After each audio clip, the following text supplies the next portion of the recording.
back with another episode of the Lakers Fast Break podcast. It's Gerald Glasser. Come right back at you here from Lakers Fast Break, Pop Culture Cosmos, where we cover the latest news and trends in pop culture each and every week, twice a week, wherever you get your podcast. But also as well, Inside Sports Fantasy Football. The guys from the Lakers Fast Break, Joe Soro and the Magic Man, they helped out Chris Sardieri and myself for this weekend in the NFL. So check out their thoughts on the fantasy football scene and their thoughts on maybe some underdogs as well. So go ahead and check out what they have to say at Inside Sports Fantasy Football. Our good friend Joe Soro, hopefully he is on the way here. If not, he's probably working at Simblades, his company, Simblades with a Y.com. Plus also as well, he's chatting it up always as Ox1947 at LakersBall.com. Also as well, our good friend Laker Tom, the number one Lakers blogger that's out there, and Jamie Sweet. I'm trying to get those guys together for a Lakerholic Spotlight again this weekend. So I'm looking forward to going ahead and making sure those guys go back and forth on that. Hopefully they'll talk about what was said maybe earlier today in the press conference for Darvin Ham and Rob Pelinka, which we will cover on this show tomorrow. So we're going to go ahead and talk about that. Plus, the LeBron James minicamp was last weekend in San Diego. We'll go ahead and cover that as well on the show on Friday. But go ahead and check out what they have to say at Lakerholics.com. Plus, our good friends Empire Jeff TV and John McCain support their YouTube channels. And speaking of YouTube, please go ahead and click on the little Joe Soro on the right-hand corner on your screen if you're watching us on YouTube. That way you're subscribed, and that way you go ahead and get the latest notifications on when we go live with the latest Lakers Fast Break podcast. Well, we continue our NBA observations, and we're closing in on all 30 NBA teams. But we have to go ahead before we finish all them out and actually do one on the current champions of the NBA, the Denver Nuggets, a team that we were just not quite good enough at that point in time, whether it was fatigue by LeBron and AD, whether it was the fact that we just didn't have just enough to go ahead and stop, of course, Murray on defense and, of course, Jokic out there. Be that as it may, a team that were not too far behind last season, just average of 6 points in that playoff series is what we were down to. So you could say it's a sweep. You could say it was a domination. I say it was a close game in pretty much 3 of those 4 games. But here today to go ahead and discuss the future this season for the Denver Nuggets is a good man indeed who's actually been on the show previously, and I welcome him back. Truly cannot thank him enough for spending some time with us today. He will preview the Nuggets season. It is one of the hosts of the Play Caller Sports Talk Show. He also takes care of you on NFL Matchup Madness, NFCB's podcast, and also the Eagles Elite podcast. So he loves his NFL as well. It is Cool McCain, and Cool, great to have you here. Obviously you got to go ahead and put that in. That's fine. I think Magic Man is probably going to buy a green screen so he can put 17 world championships behind him next time around. I'm just kidding when I say that, but Cool. Great to have you here, my friend, and just thankful that you're going ahead and just letting us know your thoughts on the season ahead for the Denver Nuggets. Yeah, absolutely, man. Hey, we waited a long time to get here, man. And people have told me, hey, act like you've been there before. We haven't, so I don't have to act like I've been here before. So no, enjoy it. You know what? Enjoy it, because we did the same thing, and with that partial 2021 season, we were enjoying the fact that we were the world champions for a brief amount of time.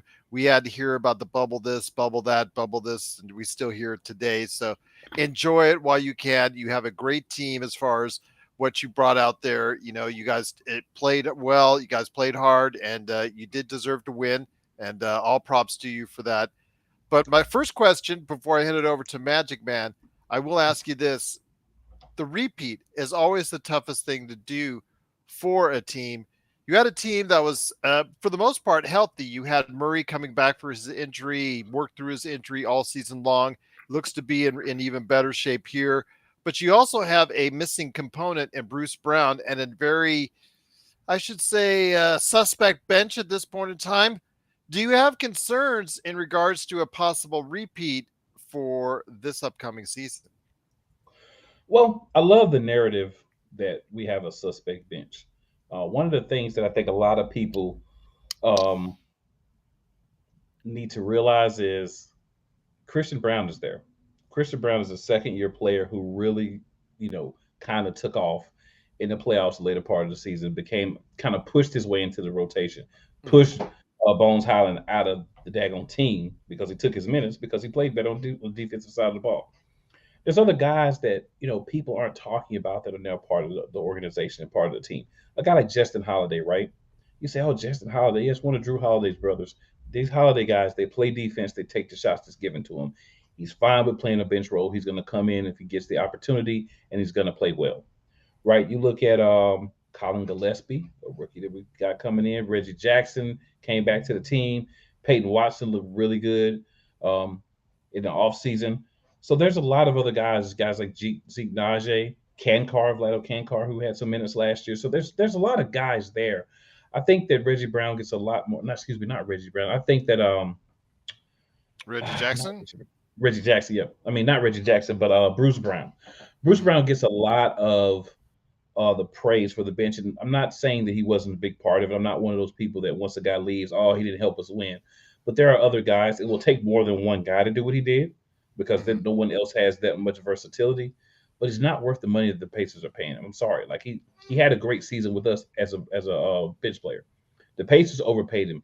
If we matched that, we would have been the clowns of the offseason. So there's no way we were going to do that. Appreciate him helping us win a championship. He was a part of it. He'll get his ring, when everybody else gets theirs, and nothing but love to him. I don't blame you. Go get the bag, but you know that with that bag comes a whole lot of responsibilities that you weren't able to do anywhere outside of Denver off the bench. So just saying. I do believe that we're going to get more out of Michael Porter Jr.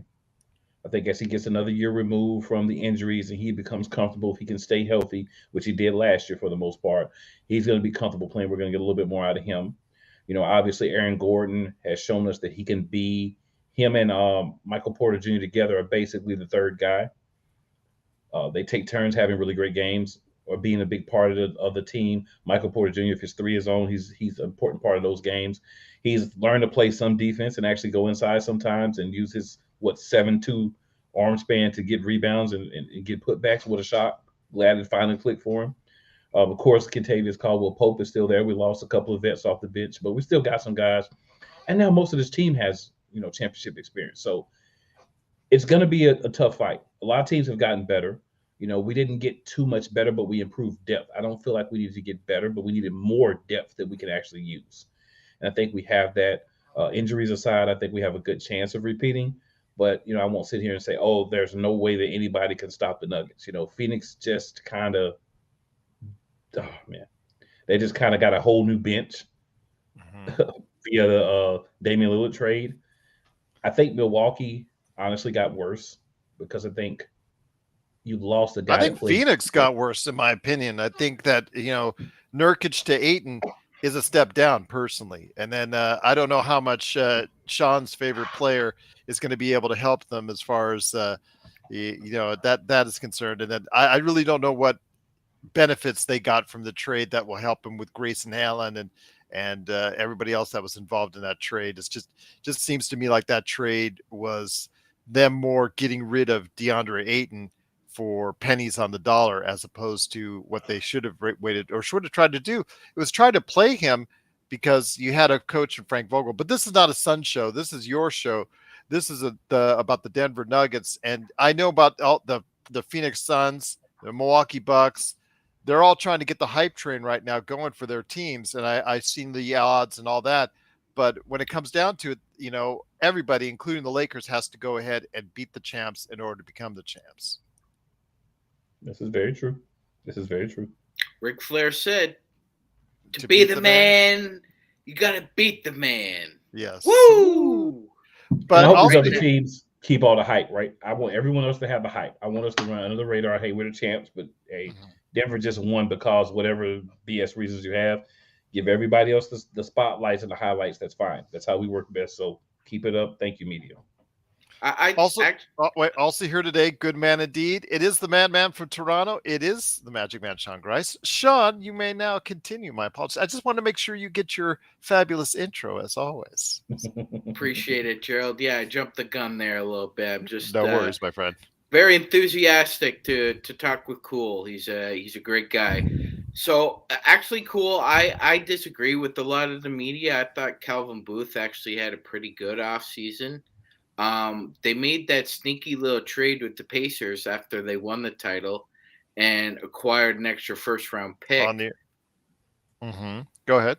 Yeah, Keep going, my friend. yeah. So, like losing Kankar was tough. Him tearing up his knee with Slovenia, that was a tough blow. But I agree with Cool. I actually, Gerald, I think the media is kind of mid on their depth. I really liked their draft. They got Julian Strother from Gerald's Necks of the Woods. Pickett looks like he's going to be a pretty good little player. It might take a year or so of seasoning, Cool, but he looks like he's going to be a pretty good player as well. And I love that kid they picked up in Clemson. I Hunter thought he was Tyson. Yes. Hunter Tyson. Yeah. Yes. I watched a lot of ACC games, and he is a clutch shooter. He shoots big shots. So I think that was kind of a sneaky little pick as well. So I think they'll figure out the depth one way or the other. And they still got, like I said, Calvin Booth still has that first round pick in his back pocket just in case you got money to blow and you need something. He's got it. He's got something in the war chest. So I actually like their off season. Yeah. Well, tell us a little bit more about that as far as some of the additions, who you think will be a good addition to the team that can play and contribute right away. Cool. Well, Hunter Tyson, of course, no question about it. Situationally, he'll be really good. My question for him will always be defensively. He's a guy that you can hide if you have him on the court with the right lineup. He's not horrible at defense, but he wasn't great at defense at college, and obviously we're talking about the next level. So I definitely think he's a piece. He's one of those good 3-and-D guys at the power forward position who shoots really well. He can handle the ball. He seems to be a good decision maker from what I'm seeing from him so far. So very excited about him. I briefly talked about earlier Justin Holiday. I believe he's going to be a big piece because he understands the bench role. He's been around. He's been on several different teams. He's not a guy that ruffles the waters. He just kind of goes out and does what he needs to do, plays well. Obviously, I'm expecting a big year from Christian Brown to kind of step up into that role that he's going to need to play for us. We're going to need a backup point guard. So we've got Colin Gillespie and Reggie Jackson. One of those guys is going to have to take the reins. I believe it's going to be Reggie Jackson. I don't know why he didn't play more last year, but he definitely is going to need to get some time. Jay Huff, guy we got later on, he's going to be important now with the situation with Kankar, right? Because we're going to need another big body that can actually get in, absorb minutes, and give breaks to one. Should be 3-time MVP, but to me was robbed. But it's okay because now everybody can stop crying that a guy who never shows up in the playoffs is the most valuable player in the league because he's got his award, and he can stop crying about it now. But Jokic needs, backups. Obviously, Zeke Nazi's there. DeAndre Jordan actually can do a couple of minutes. And what you want is multiple people, in my opinion, that can take some of that off of Jokic as far as minutes so that you can hit different looks. I think last year it was Jokic. It was one backup. Maybe you saw Najee a little bit. You want to have 2 or 3 guys that you can kind of throw in so that you can kind of switch up the lineup to be more versatile. If you're having a night where you're having a big guy that's kind of going off, you want to have a more physical defensive guy like a DeAndre Jordan in. If you've got a guy that's more like a shooter, you can have guys like Zeke Naji can get in, get some minutes. Hunter Tyson can get in, get some minutes. You do different things. We had sometimes we play Aaron Gordon at power forward last year, even center in small lineups. So just the versatility piece for me is going to be big. And some of these guys just, stepping up their game a little bit, accepting more minutes and being ready to play when you're called upon. Once again, it's Cool McCain. Please go ahead and check out the great work that he does each and every time out at the Play Caller Sports Talk Show, plus his NFL shows that he does, including Matchup Madness, the NFC Beast podcast, and also Eagles Elite. Go ahead and check out all those great shows wherever you get your podcasts. I do want to ask you again, when it comes to what Kurt is asking in the chat, a little bit more about Christian Braun, because I understand you didn't want to. Well, first of all, I don't think the team could have overpaid to that extent on Bruce Brown. I think they had a limit on how much they could spend. But even if that's the case, they didn't want to spend obviously $23 million, or was it 23 or $25 million for Bruce Brown in that in yet first year for Indiana. I know it's a very front-loaded type of contract that Indiana signed him to for obvious reasons to pry him away from Denver. But when it comes to it, Christian Brown has got to be the guy that's going to be stepping up, because he's going to be the main guy off the bench.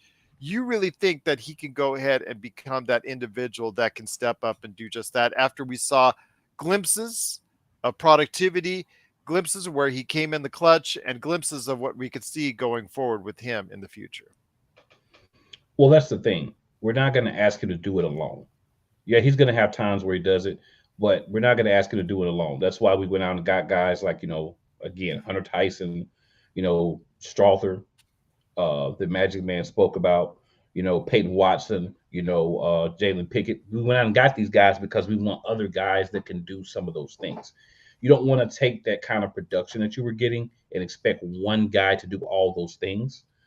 That was kind of something that just happens every once in a while. It's not something that you can really reproduce. That's something that kind of he just fell into our lap because nobody really wanted him because they didn't know how to use him. And I think you're going to have the same problem again. They're not going to really know how to use him, right? Because we had him playing at power forward, small forward, shooting guard. He was a big point guard at times for us. He was able to guard other guards, make it difficult for them with his size. These are a lot of things, and these are not things that Christian Brown is going to be able to duplicate right away. We're not going to ask him to do all those things this year. But what we do want Christian Brown to do is come out and make the big shots and not be scared of the moment. Not worry about the fact that you're a second-year player and that people are now going to be more focused on you because, number one, the guy that was in front of you is gone. And number two, you're more in the limelight now after the playoffs that you had. Just come out, play smart basketball, do what's asked of you, listen, learn, develop behind guys who are there to help you be better, and just play your game. We're not asking you to be Bruce Brown 2.0. We're asking you to be Christian Brown. So I asked Magic Man, you want to go ahead and have more questions for Cool, because I know I have some in regards to the ability to repeat, because that's always one of the toughest things to do in sports. But go ahead, my friend. Any more questions for Cool, my? Yeah, something cool. There's a lot of mysteries in life, and one of them in the NBA for me has always been, it doesn't matter what a team does when you got an MVP, a generational talent. It's just really hard to win those minutes when they're off the floor, and we've seen it with Nikola Jokic now. We've seen it with LeBron. We've seen it with Giannis. Seen it with Steph. Like, it's just something about these guys when they get off the floor, the other team just can't manage. I like the depth that Denver has. So, what else do you think that they need to do to try to limit the probability that you're likely going to lose the Jokic minutes when he's sitting on the pine? Well, you have to be very strategic in when you take him off the court. One of the things you don't want to do is you don't want to have a lot of minutes where you have him and Jamal Murray off the court unless Reggie Jackson really steps up. So you want to be able to have a guy where you can spell Jamal Murray at one point, bring him back in, and then take Jokic out and put maybe the small lineup with Gordon in, add a guy like Holiday or Tyson maybe comes in and gets some of those minutes. Maybe Brown gets some of those minutes. You just have to work around it. Yeah. Right. Kind of like what the Lakers had to do with AD and LeBron. You got to stagger those minutes. Yep. You got to stagger and then make sure that the guys who are playing play well together. So you have to look at it and say, what's the best four guys for me to put around Jamal Murray if Nikola Jokic is not one of them? If that's not, Aaron Gordon can sit too. If that's not, Michael Porter Jr., that he can sit, right?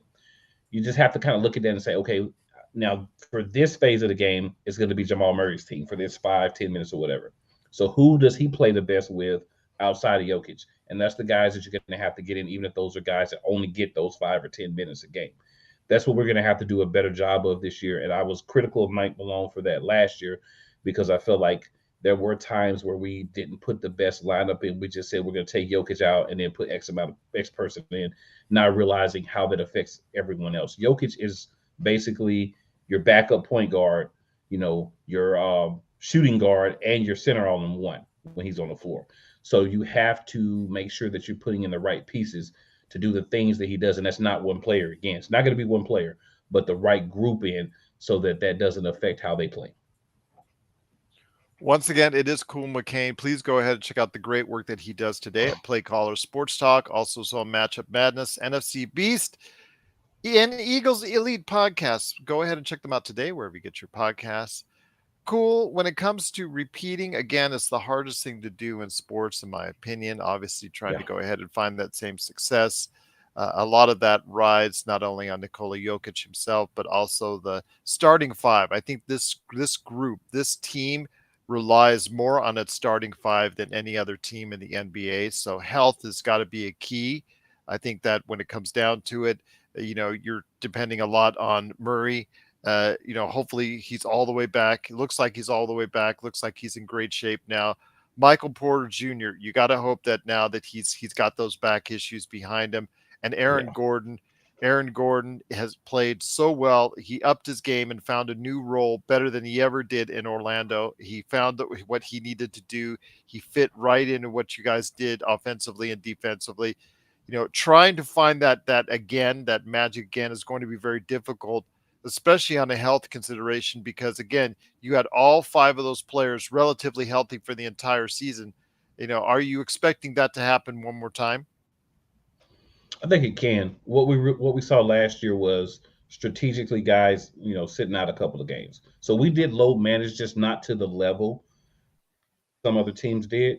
But we realized, a guy like Jamal Murray, if it's a back-to-back game, you don't need to play both of those games. There were a couple of games where Jokic sat out.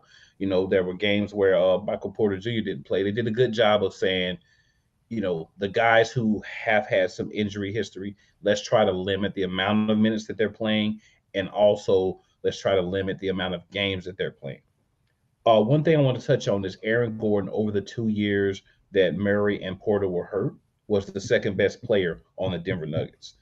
And his growth is because he had those opportunities. He was able to get more minutes. He was able to say, okay, I feel like Orlando, Aaron Gordon, almost the fact that the ball's coming to me. And you even saw it in our championship run. There are a lot of times where Aaron Gordon made big plays. There are a lot of times where he made big shots, where he had big games as well. So he understands that he has that freedom in Denver. Hey, if you feel like you can pull it, pull a 3-minute. If you miss it, make up for it. He's great on the defensive end. This is a guy who can guard point guards through centers. This guy can guard any position. You can put him on a guy like LeBron James. You can put him on a guy like Kevin Durant. You can put him on, you name a star and he can guard them. And I'm not saying he's going to shut them down where they're not going to get any points. You don't shut stars down. You just limit the points that they get when you guard them. And he's a guy that can do that for a versatile amount of players in the league. He's a very versatile defender as well. So that's another piece of his game that I feel like is very underrated. And that's why I know it's not our team, I know it's not my team, whatever, but that's why I think Milwaukee's going to really miss Drew Holiday. He was that type of guy. And you removed him to get a guy that's going to be better offensively, but is going to give you nothing near the same defensively. So if you're going to make that move, and I'll tie it back to Denver, then you have to be able to say, okay, if I'm going to make this move and put this guy in who only plays one side of the ball, I've got to turn around and do the same thing for the other side of the ball. And to answer Kurt's question about Murray not being healthy enough to play, so being healthy enough is relative. Nikola Jokic didn't play because he wasn't healthy enough. You know why he wasn't healthy enough? Because he's worn down from winning the championship. And he also needed to go ahead and tend to his horses as well. That takes a lot out of a guy. Yeah, you want to go run around and play with your horses too. So, enjoy the spoils of victory. Absolutely. Absolutely. You want to be smart. You want to say, hey, you know what? It's better for me. We're FIBA championships. This is not going to win us a world championship as far as, in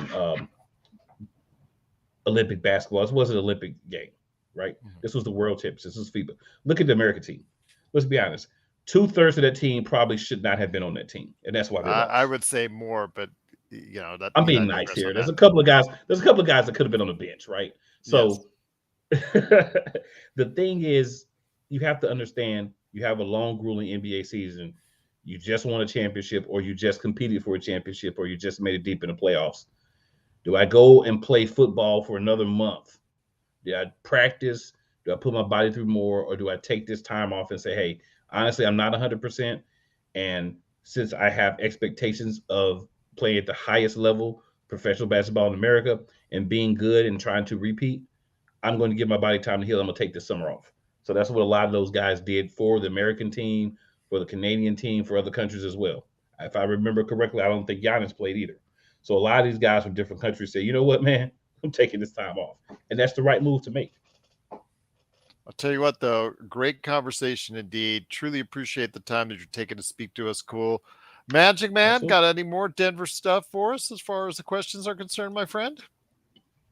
Yeah, and Gerald, cool hit the nail on the head there with the rest situation. Yeah, when you're being a highly paid employee, I understand country first when you're called upon, but when that check comes through with the direct deposit, you have to have your priorities in order. So that's Rui withdrew for the same reason, Gerald. I'm not saying I blame them.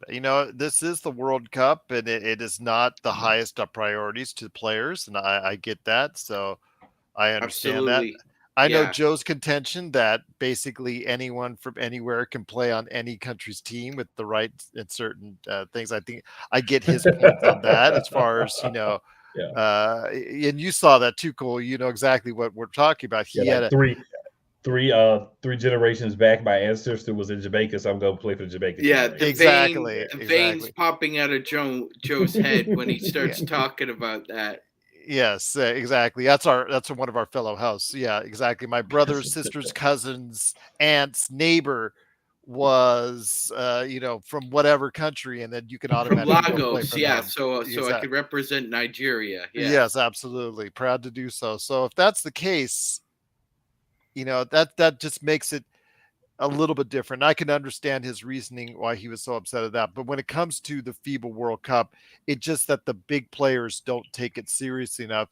And I can understand why, because you've got, for instance, Austin Reeves, who's coming off that. Then he just got off the LeBron mini camp, and now he's got maybe just a week of rest before training camp. That's a lot of work for even a 25-year-old.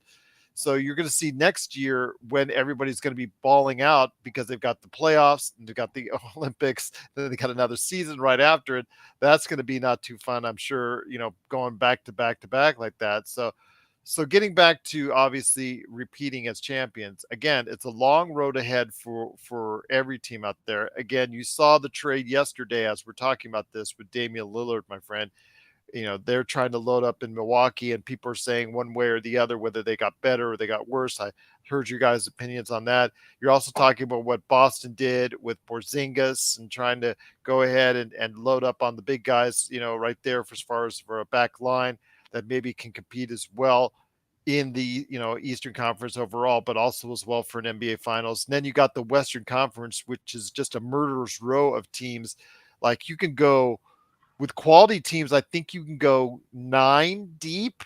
I would probably say 7 to 9 deep, and you probably run into some really teams that if things break the right way can have a really strong season. Are you worried at all as far as the Western Conference is concerned? Because the Western Conference is really not as cut as dry as East. East just looks like a 2-team race. Maybe if you throw in Cleveland, if everything breaks out right, they'll be a good regular season team once again. But the Western Conference, my friend, looks like it's really going to be tough this season for the Nuggets, for the Lakers, and for any team in the Western Conference. Yeah. I think to me, honestly, the biggest threat is New Orleans with a healthy and focused Zion Williamson. And I've seen videos of him working out, and he seems to really be putting in the work, trying to get in a little bit better shape. He's leaving his extra releases and workouts alone and focusing on basketball. So with those things happening, I think that New Orleans team, you have people forget before he got hurt, New Orleans was right there, and at one point in the season, we're ahead of Denver. They failed once he got hurt. Once he got hurt, the wheels came off. I mean, they still won games, don't get me wrong, but they were no longer like a contender for a championship. And it shows you how injuries, can make a big effect. So they're definitely a threat. Phoenix obviously is going to be a threat. And I mean, I know you may not feel like the additions that they got were good, but they were good for what they needed. They needed bench guys. DeAndre Ayton had to go because he didn't want to play for the team, no matter who the coach was. He just quit, and he quit every year, and they should never have re-signed him. So being able to get out from under that contract, they should be elated. If they got back a bag of peanuts in a buttercream cookie, they should be happy because I mean they Well, never the should only have thing signed is him just back to a that contract. Phoenix just does not have enough assets outside of that to overcome making a lopsided trade. That's when I say that's the, if I'm a Phoenix Suns fan, in fact, Magic Man was on one of the premier Phoenix shows. What is it, last week or just a few days ago? I'm sorry, and I was checked back after the Dame trade, and they are livid because of how bad that they've perceived this trade went for them. So it's not just coming from me as a Lakers No, fan. I'm no, I just get. trying to see. I'm trying to see objectively, and I just see that again, that Denver's job or the Lakers job or whoever's at the top of the Western Conference may have gotten a little bit easier because of how much pressure you could put on them in a certain fashion. Because do you expect Nurkic to hold up? Do you expect Nurkic's defense to be just as good? These are things that have been in question for him for quite some time. I agree. He's been injured, but what people have to realize about DeAndre Ayton is he quit on Phoenix, right? He was not a threat in the series against us. He was not a threat last year against us. This guy quit on that organization. You don't want a guy, and if you're a Phoenix fan, you see this. You don't want a guy on your team that quit on your organization multiple times. That's addition by subtraction. You could put me and Gerald in there and tie Gerald on my shoulders and me on Gerald's shoulders and let us play, and we'll play better because we want to be out there. DeAndre Ayton needed to go.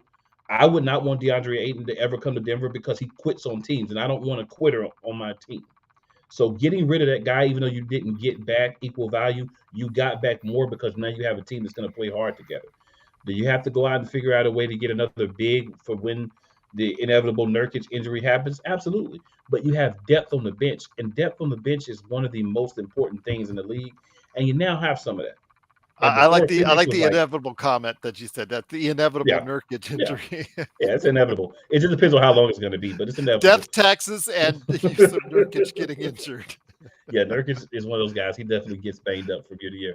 But I think when he plays, and it's going to be better for him too because he's not going to ask to do as much here. You've got guys that can shoot the ball, the lights out all day, right? So you're not going to have to do a lot. You're going to be able to focus on just playing your position defensively, rebounding.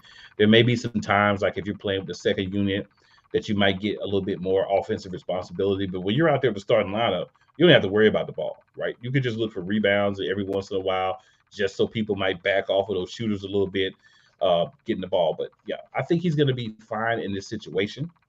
I think he's going to not be asked to do as much. He's not going to play as many minutes because they'll find someone to be the other power forward, center kind of guy that can play both of those and help out. So I think he'll be fine, but he definitely will miss some games, whether that's the injury or them say, hey, we need to load manage this guy because we need him, throughout the season. But I mean, it's a valid concern. I'm not saying it's not a valid concern, but I'm saying if you look at it from a basketball standpoint, getting rid of a cancer in your locker room is important.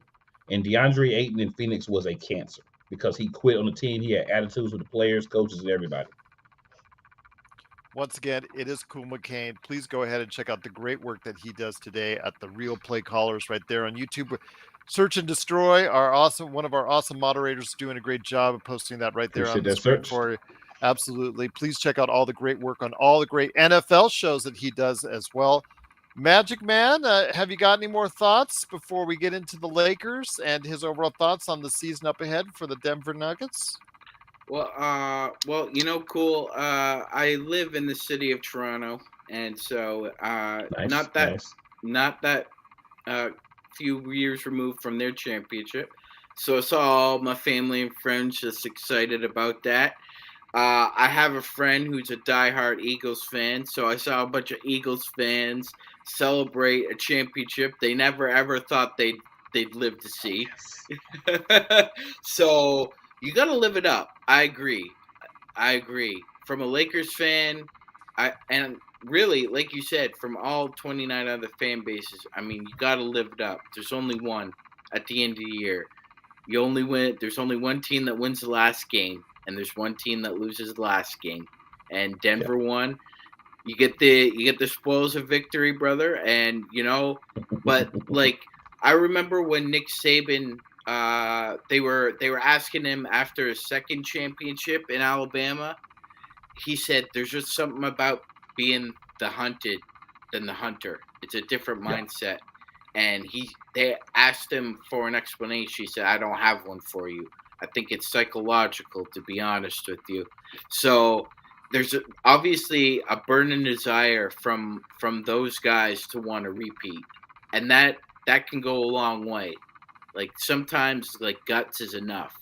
So I think even if depth may be an issue, like you said, they still got the belief in themselves, and they proved it. Mhm. So you can never knock that out of them.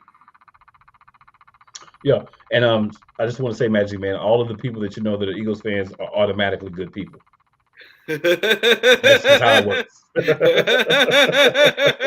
And Philly fans are some of the nicest fans that are out there, especially when you go to live games, especially if the Eagles fans, as you said, you know, if you're Santa Claus, absolutely, you're just totally What safe when you go in that type of I environment. mean, I'm completely 1,000% safe when I go to Eagles games. I get treated great. I got somebody brought me some fries. You know what I'm saying? Somebody was like, "Hey man, there's like 2 beers left.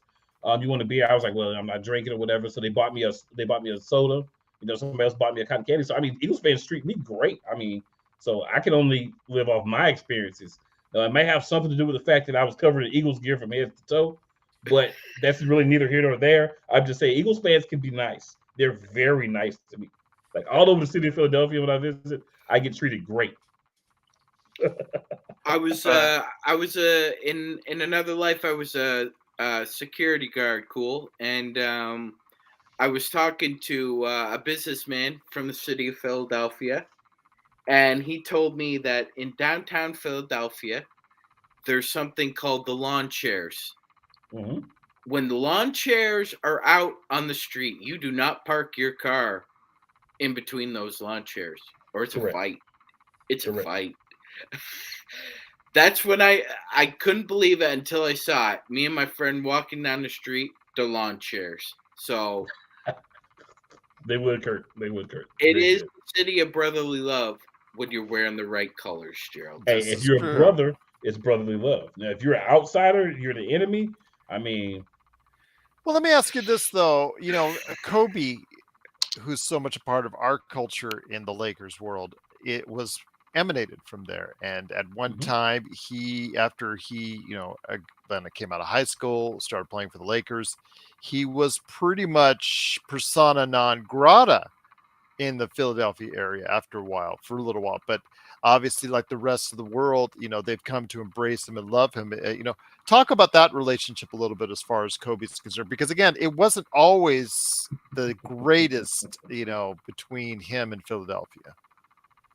So the thing is, if you're a Philadelphia fan, like I'm obviously not, but a lot of people are like the whole city fans. So they're Flyers fans, they're Phillies fans, they're Sixers fans, they're Eagles fans, they're Philadelphia Union fans, they're Penn State fans, they're you know small corner Philadelphia State University fans, whatever. Like anything about Philadelphia, they're fans of.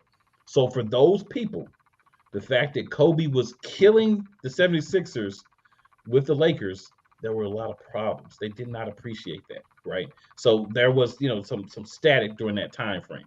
But once Kobe kind of, lined it down as an NBA player and he was no longer destroying the 76ers, relationship repaired itself pretty easily.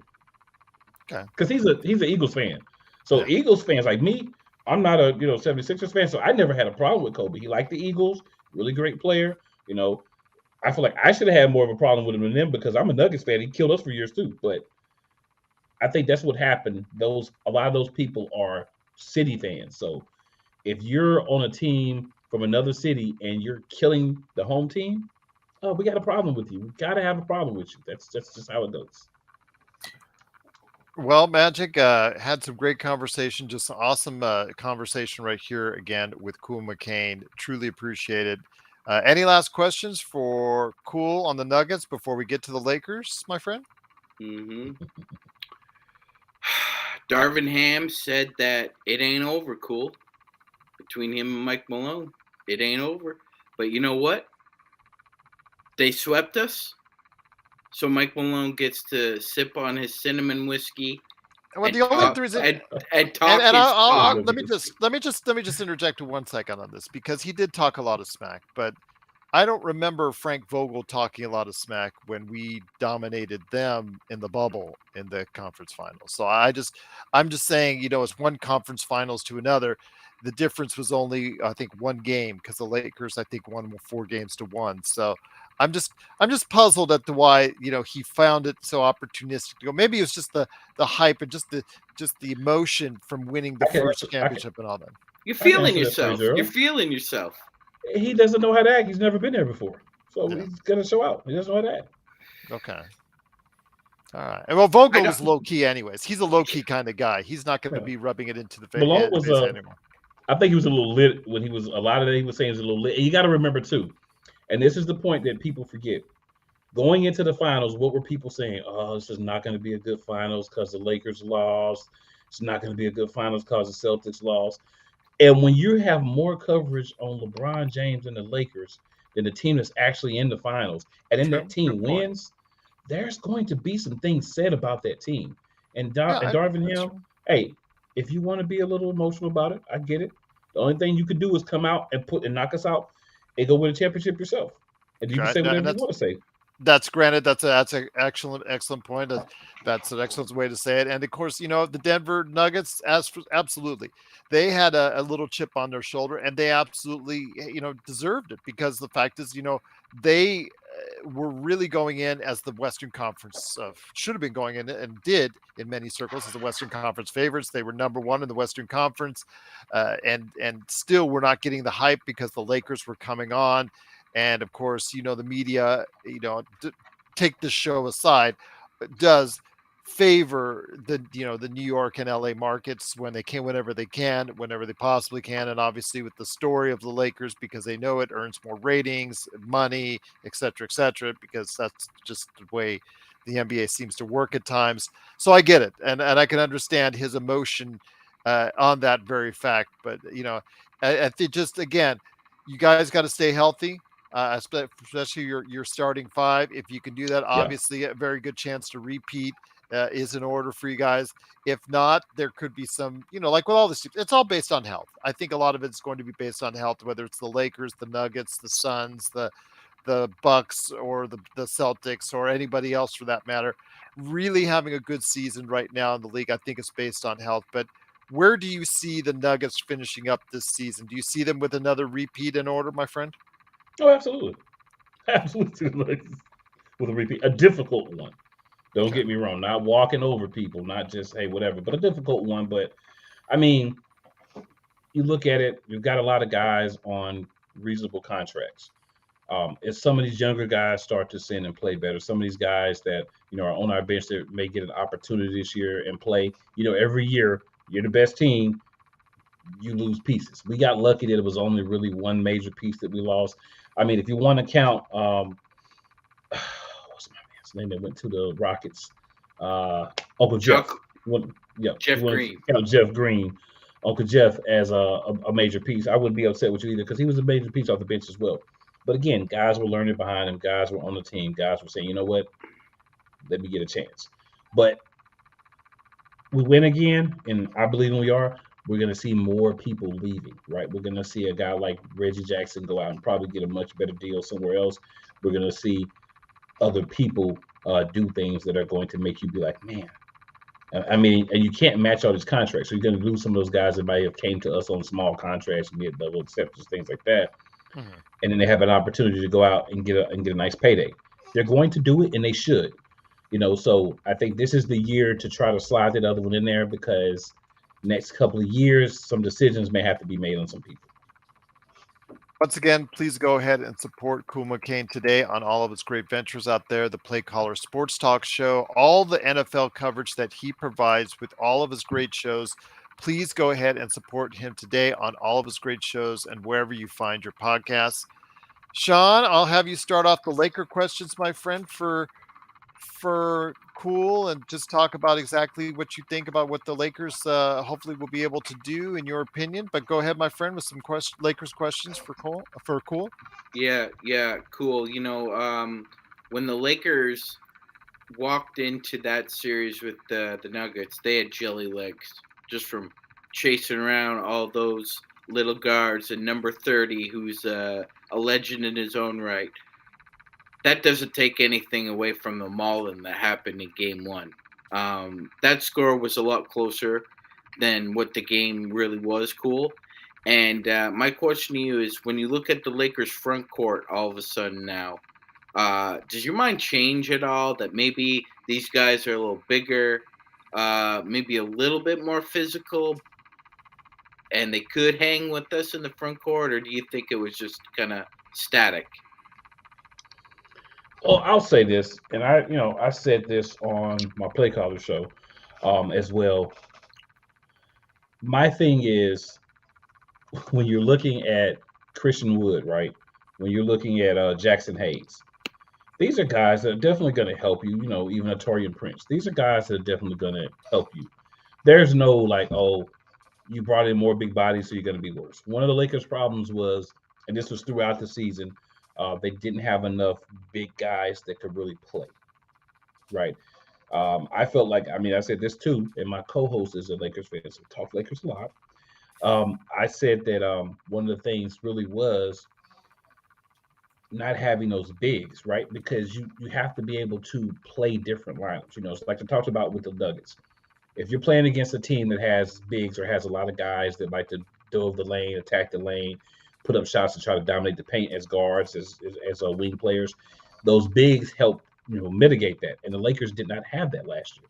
So now they brought in guys who are big bodies. Guys that can block shots, guys that are going to alter those shots, guys that are going to make people have to play different. You're playing a team like Philadelphia, a team like the Nuggets, teams that have that real MVP All Star big. To a lesser example, in the regular season, I call him Hello Cat, but Karl Anthony Towns, him and some others, right? Those guys that are more of the big power forwards and centers, Giannis, different people. Those guys, you need bigs. You need to be able to throw two or three bodies at them, right? You need to be able to say, okay, I know you can't handle Giannis for 40 minutes, but you should be able to handle it for 10 to 15 minutes. You get 10 to 15 minutes with him, you get 10 minutes, AD gets some time with him. You now have that rotation. And we all know Anthony Davis does not want to play center. So now you have other guys that can play the center position so he can play that power forward position where he really wants to play. So you helped out your team by getting bigs. It's always good to get bigs. If they work, they do. If they don't, then you can get rid of them. And then you made it so I think your best player at this point, Anthony Davis, and that's not taking anything away from LeBron, but age is going to catch up to him at some point. So I think Anthony Davis is your best player right now, and you're allowing him to go to the position that he wants to play and feels more natural at. I'll tell you what, though, great conversation. Cool. You've knocked it out of the park as always. Truly appreciate it. Every time you come back here. Before we head on out, where do you see the Lakers and where they stand? Where do you see them as a challenger and as a rival? Where do you see them ending up in the Western Conference this season? So Lakers have LeBron James, right? The Lakers have Anthony Davis. You went and got some bigs. You got some shooting. You kept guys like Vanderbilt who played well for you last year. I like Jalen Hood-Schifino, your pick. I don't know if he'll be ready initially. Rui played well for you guys. You went and got Gabe Vincent. Big move, I think, because he's a guy that does everything, right? He came from nothing, basically. He wasn't even on the roster. Finally got a chance in Miami. He stretched and clawed, got himself in the rotation, did some great things for them. One of the reasons why they got to the championship, right? They didn't win it, but they got there. So you brought him in. So you did a good job of saying, hey, we're going to go out and get guys. Cam Reddish, you brought him in. He's a guy that hasn't played well where he's been at yet. But at some point, we're going to see him explode, I believe. So I would say the Lakers are going to definitely be a top 4 team out west. They're definitely going to be a difficult challenger. I mean, for goodness sakes, with your cobbled together roster halfway through the year last year, you made it all the way to the Western Conference Finals. I don't expect you to take a lot of steps back by getting better. As long as Darvin Ham can manage the minutes and keep everybody on the same page, I don't see where the Lakers wouldn't be a team that's contending for, a championship and a bid in the NBA Finals from the Western Conference. There you go. Absolutely. Heard it from the man himself, Cool McCain. Always does a tremendous job on his own show, Real Play Callers. Please go ahead and check that out on YouTube or wherever you get your podcasts. Play Callers Sports Talk, NFL Matchup Madness, NFC Beast podcast, and of course the Eagles Elite podcast. You know he's an Eagles fan, so you know he's got to do a great Eagles show, and that's what he does. Absolutely follow all the great work today. But before we head on out, I mentioned just some of the places where they can find you. Talk about what you are doing, everything. And if I missed anything else, please, where people can find you, all the great stuff that you're doing, and all the things that you're looking forward to doing right now with the NFL and with sports in general. So, a couple more things that you probably wouldn't have known about because started some new shows. I just got this idea that hey, let's just do more shows. Really, you've only got 5 going, so Yeah. I should talk. I have 4 myself, so So yeah, now on Mondays I'm doing a professional wrestling show called The Monarchs of Wrestling that comes on at 6:30 p.m. You can find that on at Real Play Callers on YouTube. If you YouTube search, it's at Real Play Callers I or won't at Play ask you a Callers. pro wrestling. I won't ask you a pro wrestling question because if I did, we'll be here for another 5 hours. So that's Yes, okay. we would. But so that's on or you can find it on playcallersportstalk.com/live. Tuesdays, of course, um, the NFL matchup madness that you're talking about. It starts at 9 p.m. We revamped things for this year. So for year two, what we're doing is we're covering the main games, and then we're having a poll that goes up on Saturday on the Play Caller Sports Talk Show YouTube page in the community tab where you can vote. And then we're adding that matchup to it, but we're basically doing the Thursday night matchups, the game of the week that you guys picked, the Monday night matchup, and the Sunday night matchup. So we're doing those games live on Tuesday nights. And then what we're having is everyone sending their videos. We're uploading the videos as individual videos on the Play Callers Sports Talk page so that you can still get the information from the other games. Then we're going to have certain weeks. We're going to have, what is it, week 13, and week 18, where we're going to have everybody on from every team again. But the reason that we're doing that is, like I said, to give everybody an opportunity and to make not all the shows so long, because if we're talking every matchup every week, we're looking at 3+ hours some weeks. So just to condense it, kind of make it something that people want to see that's watchable that you can actually catch and kind of, look at. We're just highlighting some of those games and then still giving everybody a chance to be interactive by saying, hey, you pick the game, we'll talk about it. Wednesday nights is what I do Eagles Elite. That's youtube.com/@ Eagles Elite Podcast. It has its own page. We talk everything Philadelphia Eagles. We sometimes, take a little jabs at other teams in the NFC East. We also take jabs at teams who get 70 burgers dropped on them for sure. And just have a good time, have fun, man. Talk about everything Eagles. We have people come on from other teams that we're reaching out to and kind of building relationships with for the teams that we play, and just having them come on and they give an honest chance to give their side of what they think is going to happen. We don't do the whole, oh, there's no way that's going to happen, you're crazy. We don't do any of those. It's just, hey, you come on, tell us what you think. We're going to tell you what we think. And then the games are going to happen and we're going to know who's right. And then we're going to come back the next week and tell you that you were wrong and we were right. In most cases, sometimes we're wrong. It happens. So, Um, well, I will ask you this because this came up from our audience. sure. And you put on top 3. I'm going to say, what is your Mount Rushmore of pro wrestling? So this is a difficult question because Mount Rushmore only gives you 4 spots. I need Mount Rushmore to increase to about 6, 7, and then I can Okay. be happy. But Okay. for me, I cannot have a Mount Rushmore and not have The Rock, right? Like Okay. I can't.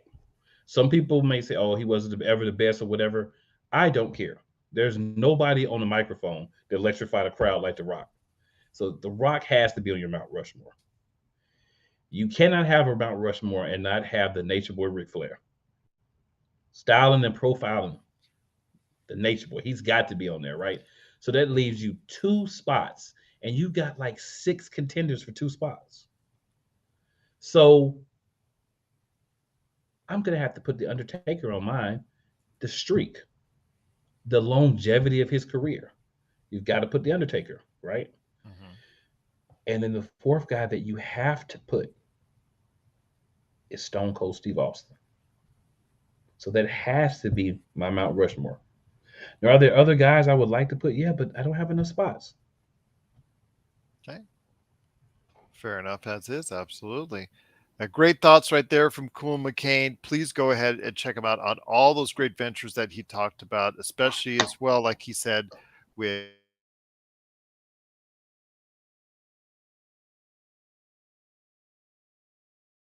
exactly. Even get Monarchs of Wrestling, the whole Yeah. 9 yards. Absolutely. Go ahead and check it out today. Magic Man, any last thoughts, my friend, for Cool before we head on out?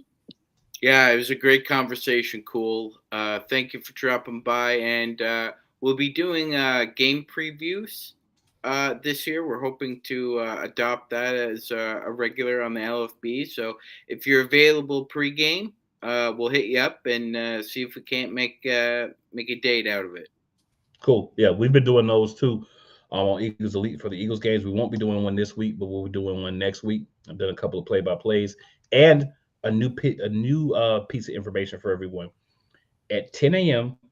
on Friday mornings on WDJYFM.com, we have the real play callers. Well, excuse me, it's called Play Caller Sports Talk show that we do there on 10 a.m. You can find it on WDJYFM.com.